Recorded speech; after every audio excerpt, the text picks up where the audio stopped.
Another shooting in Indianapolis. A man in his early 40s shot in the face, taken to the hospital in critical condition.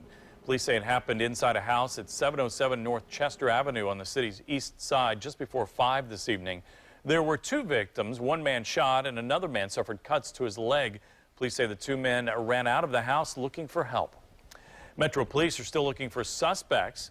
Thanks to a neighbor who lives just a few doors down, the shooting victim is expected to survive. Drew Smith is live outside Wishart Hospital with the rest of the story. Drew. Erica and Todd, the victim came here in critical condition, but when you hear what happened, you'll be amazed that he's expected to make it. All thanks to a grandfather and an Army veteran. A 3-year-old girl stands by watching as her grandfather cleans blood off the sidewalk in front of the little girl's house. My granddaughter, she's only 3 and she's got to see all this violence and stuff.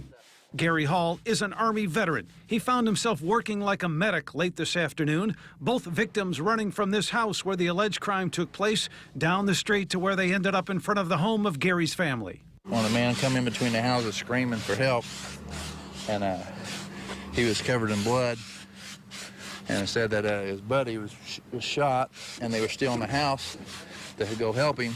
So I started walking down the street, dialed 911. Hall says he then came in contact with the shooting victim. I checked to see where he was bleeding from, and when I raised his hair, it had a hole in both sides of his head, blood squirting out both sides of his head every time his heart pumped. He says he took his T-shirt off and applied pressure to the victim's head to try and keep him alive until medics got there.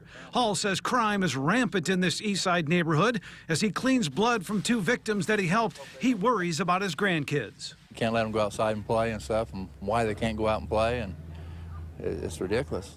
Hall wants this neighborhood cleaned up and thinks he knows the solutions, including more uniformed officers on patrol. People need to start turning these dope dealers in. That's the main thing right there. If you find dope dealers in your neighborhood, turn them in. Yeah. I don't want the stuff in my grandson's neighborhood.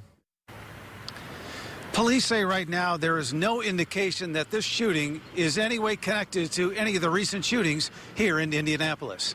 Live outside Wishart Hospital, Drew Smith, RTV6.